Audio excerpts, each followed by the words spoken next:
Welcome to the Slop Temple. We pray this video helps. You start by ensuring proper permissions. Run FIFA 18 as administrator so the config can be accessed and written. Once done, disable overlays like Origin, Steam, and Discord because they often block config loading. Make a quick backup of your settings. CFG and export the related registry key. That preserves your current setup in case you need to revert. These steps let you change files safely and avoid permission or interference problems before deeper repairs. Now replace or regenerate the config files, delete the problematic settings. CFG and let FIFA recreate it or copy a known good default into the folder.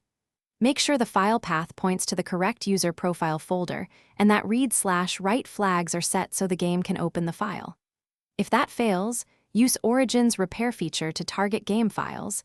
It refreshes configs without a full reinstall. These actions address corruption and path issues that commonly prevent the config from opening.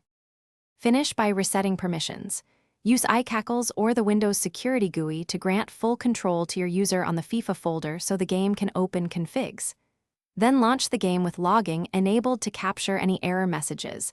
Logs reveal permission, path, or file format problems.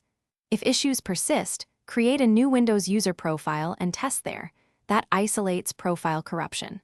If none of this works, the log error message is the key troubleshooting clue to report for further help. Thanks for watching. Consider subscribing if we helped you.